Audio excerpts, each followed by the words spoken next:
Samantala, paghikayat sa ilang residente na lumikas na matapos ang pagsabog kahapon ng Bulkang Kanlaon, hamon ngayon sa mga otoridad. Pamahalaan handa kung sakaling umabot pa sa Alert Level 4 ang bulkan.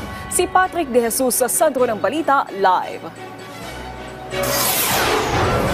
Naomi, nagpapatupad na nga ang gobyerno ng forced evacuation sa 6-kilometer danger zone mula sa Bulkang Kanlaon na nag-alboroto kahapon. Aabot sa 54,000 residente ang kinakailangang ilikas, partikular sa bayan ng La Castellana sa Negros Occidental at Canlaon City sa Negros Oriental na apektado ng ashfall.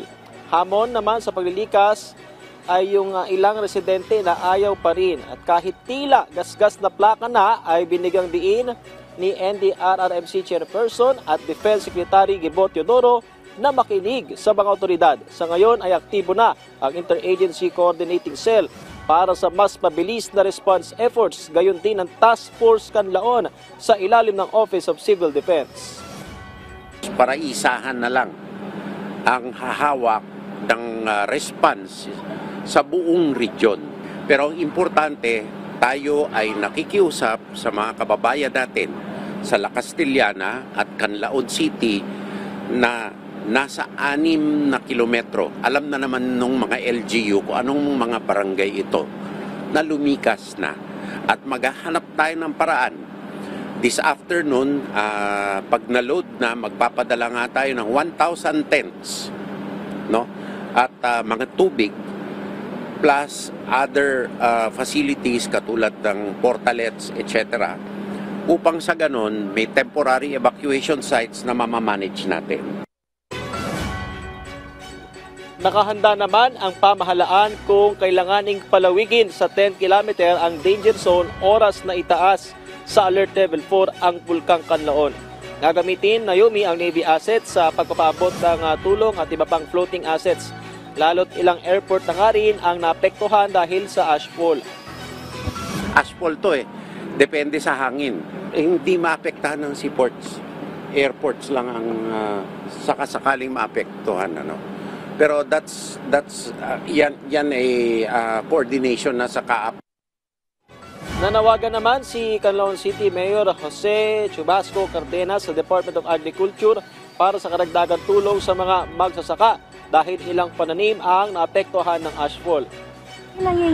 Yung problema lang talaga dito, yung mga magsasaka namin, yung mga vegetable farmers, kasi yung Canlaon City is, yung pamumuhay dito is mainly farming, and it's composed of 3 farmers. Meron tayong sugarcane farmers, rice farmers, at saka vegetable farmers. So, kaya nga yung vegetable farmers ngayon, sila talaga yung natatamaan. Then occasionally, every time the volcano erupts, natatamaan yung mga pananim nila. And in fact, nasa 20% na lang siguro ang umaabot dito sa market namin para maibenta.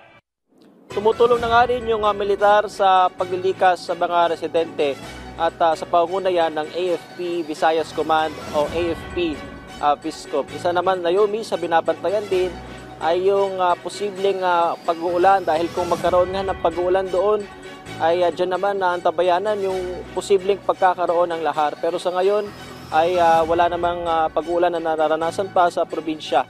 At Naomi, ito nga yung payo nga ng Office of Civil Defense at mula na rin sa gobyerno mismo na lumikas na, lalo na doon sa nasa loob ng danger zone. Naomi. Patrick, may nabanggit ba yung OCD na bilang ng mga residente na hindi pa rin lumilikis within doon sa 6-kilometer danger zone? Wala pang detalye patungkol dyan. Basta ang initial na datos dapat at 54,000, Naomi, yung kinakailangang lumikas na nasa loob nga ng 6-kilometer danger zone. Naomi. Okay, maraming salamat, Patrick De Jesus.